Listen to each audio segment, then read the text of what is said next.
Bismillahirrahmanirrahim. Assalamualaikum warahmatullahi wabarakatuh. Salam sejahtera untuk kita semua. Om Swastiastu, Namo Buddhaya, salam kebajikan. Yang saya hormati pimpinan sidang, tim promotor, para oponen ahli, Dewan Penguji, serta hadirin yang saya muliakan. Hari ini saya berdiri di hadapan forum akademik yang mulia ini, bukan hanya sebagai seorang mahasiswa doktoral yang telah menyelesaikan penelitian ilmiah, tetapi juga sebagai seorang warga negara yang memaknai demokrasi bukan sekadar sistem, melainkan ruang kontemplasi kebangsaan. Untuk itu perkenankan saya memaparkan pokok-pokok penting dari disertasi saya yang berjudul Eklektisisme Perilaku Memilih dalam Pilpres 2024. Analisis multidimensi atas pengaruh karakteristik sosial, rasionalitas politik, dan dinamika utilitas maksimal dalam pembentukan preferensi elektoral di Indonesia. Mengapa disertasi ini lahir? Demokrasi Indonesia terus mengalami transformasi. Setiap pemilu presiden bukan hanya menjadi ajang elektoral 5 tahunan, tetapi juga cermin dari dinamika masyarakat kita. Siapa kita, apa yang kita harapkan, dan bagaimana kita merespon perubahan zaman. Pemilih Indonesia bukanlah entitas tunggal yang sepenuhnya ideologis, juga bukan massa pasif yang selalu digerakkan oleh logistik politik. Mereka adalah manusia multidimensi, berpikir, merasakan, menimbang, dan mengharapkan. Namun, teori-teori lama dalam teori-teori lama dalam ilmu politik sering gagal membaca kompleksitas ini. Banyak pendekatan yang masih menempatkan pemilih dalam kerangka tunggal, apakah itu identitas, rasionalitas ekonomi, atau loyalitas politik. Di tengah kegamangan tersebut, saya merasa perlu mengajukan pendekatan baru, eklektisisme perilaku memilih, suatu upaya menyatukan dimensi sosial, psikologis, afektif, dan kalkulatif dalam satu bingkai teoritik yang lebih realistis dan komprehensif. Ada 2 pertanyaan utama yang ingin saya jawab dalam disertasi ini. Pertama, bagaimana karakteristik sosial, psikologis, dan rasionalitas pemilih, termasuk pengaruh kampanye, uang, dan logistik mempengaruhi preferensi dalam Pilpres 2024. Kedua, bagaimana proses rasional dan emosional itu bermuara pada apa yang saya sebut sebagai utilitas maksimal, dan bagaimana itu kemudian berkembang menjadi public mood, yaitu suasana kebatinan publik yang menggerakkan pilihan politik secara kolektif. Untuk menjawab pertanyaan itu, saya mengintegrasikan 3 pendekatan utama.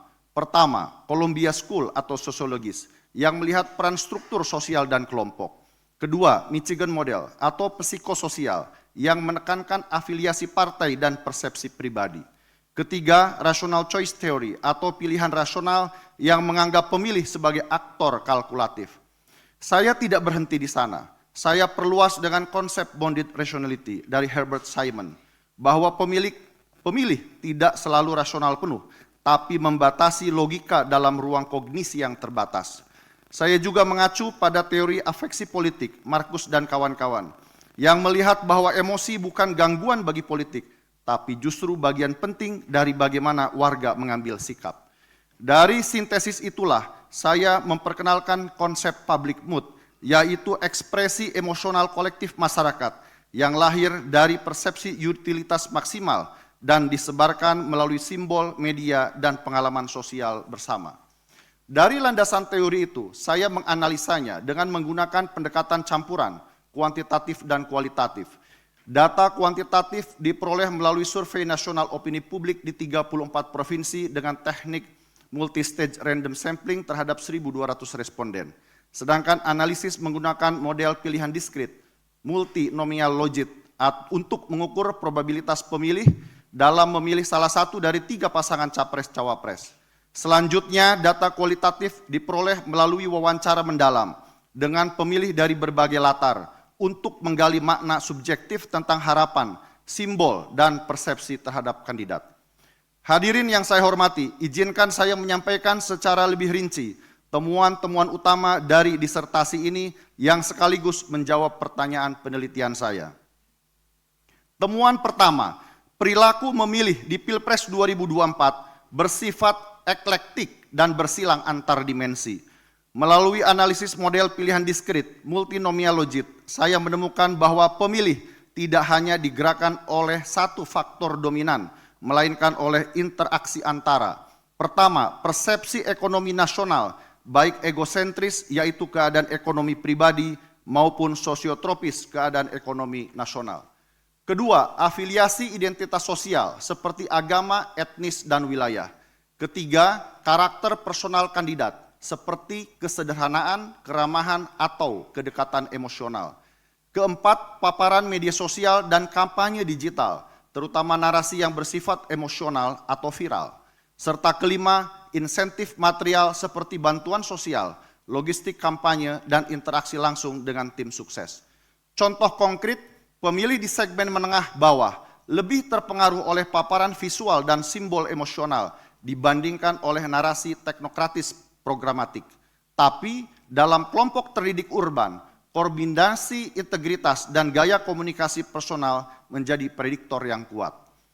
Temuan kedua, konsep utilitas maksimal telah berubah makna.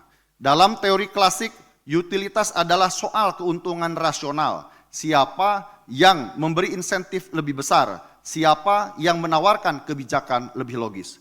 Namun, dalam realitas Pilpres 2024, saya menemukan bahwa utilitas maksimal tidak hanya soal siapa memberi lebih, tetapi juga siapa yang terasa lebih cocok di hati.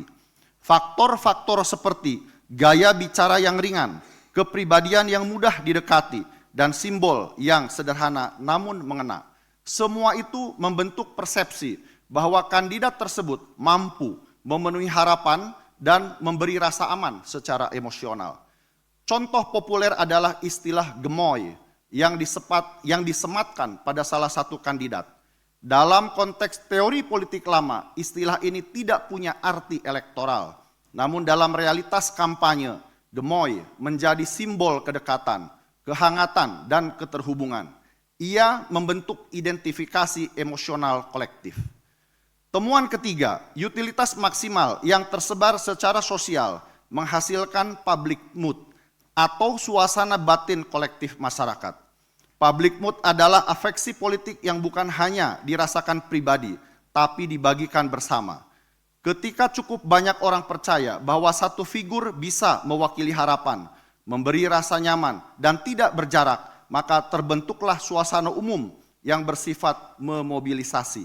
Dan inilah yang saya temukan secara empiris di Pilpres 2024, bahwa figur yang mampu menyentuh emosi kolektif melalui gestur, simbol, narasi yang mudah diingat, mampu menciptakan public mood positif yang menyebar luas.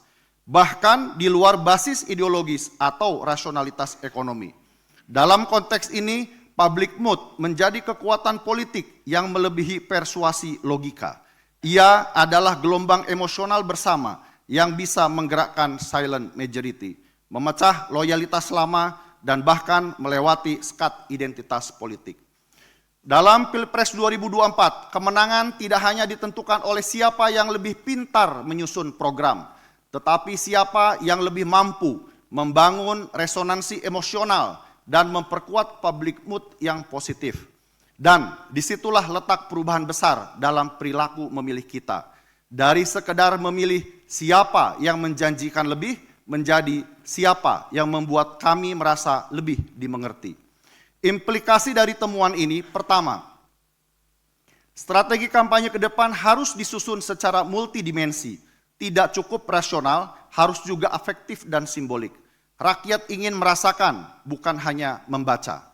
Kedua, lembaga pendidikan pemilih, termasuk partai politik dan media, harus lebih memahami bahasa emosional rakyat, agar bisa menjembatani antara nalar dan rasa dalam demokrasi. Ketiga, ilmu politik Indonesia perlu mulai menempatkan emosi, simbol, dan budaya visual sebagai bagian sah dari studi perilaku politik, bukan sekadar pelengkap. Dari penelitian ini dapat saya simpulkan sebagai berikut. Perilaku memilih dalam Pilpres 2024 tidak bisa dijelaskan secara tunggal. Ia bersifat multidimensi dan dinamis, yang mencerminkan kombinasi rasionalitas dan emosi, afiliasi identitas dan kalkulasi manfaat, serta pengaruh besar dari media dan simbol viral. Adapun novelty atau kebaruan disertasi ini adalah, pertama, pendekatan teoretik baru, sintesis eklektik multidimensi. Disertasi ini memperkenalkan kerangka teoretik eklektik dalam studi perilaku memilih di Indonesia, yakni menggabungkan pendekatan sosiologis, psikososial, rasionalitas politik, dan faktor afektif atau emosional secara simultan. Ini merupakan jawaban atas keterbatasan model-model tunggal klasik seperti Michigan Model Party ID, Columbia School Primordial, atau Rational Choice Theory.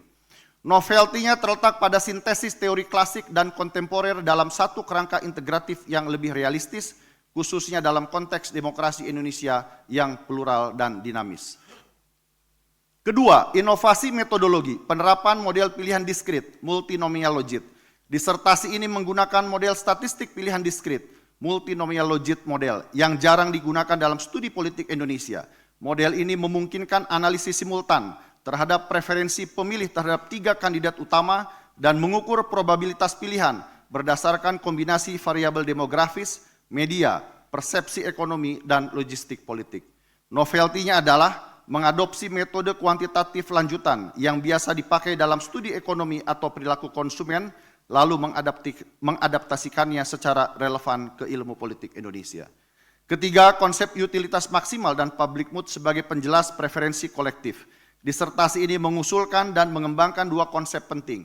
Utilitas maksimal bukan hanya sebagai hasil kalkulasi rasional, tetapi juga mencakup kedekatan emosional dan persepsi sosial terhadap kandidat. Public mood yaitu suasana kebatinan kolektif yang muncul dari akumulasi persepsi positif terhadap kandidat, bahkan melalui simbol-simbol populer seperti gemoy.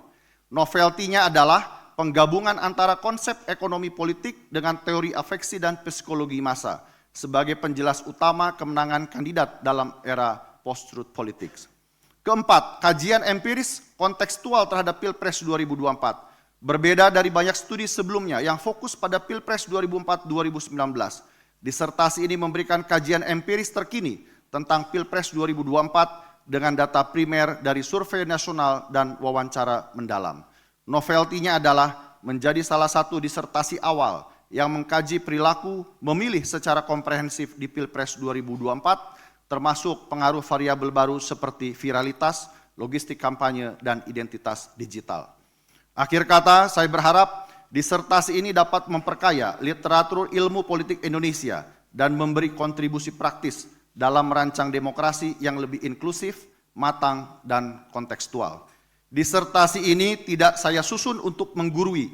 Ia adalah hasil kontemplasi panjang seorang perwira yang pernah melihat konflik, merasakan damai, lalu terjun ke dunia sipil dan mencoba memahami suara rakyat bukan dari podium, tapi dari mata, hati, dan harapan mereka. Dalam studi ini, saya belajar bahwa satu hal yang paling kuat dalam politik bukanlah kekuasaan atau logistik, tetapi bagaimana rakyat merasa dimengerti. Dalam istilah militer, ini soal how to win the heart and mind of the people, atau merebut hati dan pikiran rakyat. Saya percaya tugas intelektual kita hari ini adalah menjembatani nalar dan nurani, agar demokrasi tidak kehilangan jiwa dan agar politik tidak kehilangan makna. Demokrasi kita tidak kehilangan akal. Ia hanya sedang menyeimbangkan nalar dan rasa. Terima kasih. Wassalamualaikum warahmatullahi wabarakatuh. Waalaikumsalam. Secara khusus saya ingin menyampaikan penghormatan kepada Letnan Jenderal TNI Purnawirawan Erwin Sujono SH, Komandan Resimen Taruna saya yang memperjuangkan saya menerima bintang Adimakayasa pada tahun 1999. Sebuah penghargaan besar yang datang dengan tanggung jawab moral yang lebih besar lagi.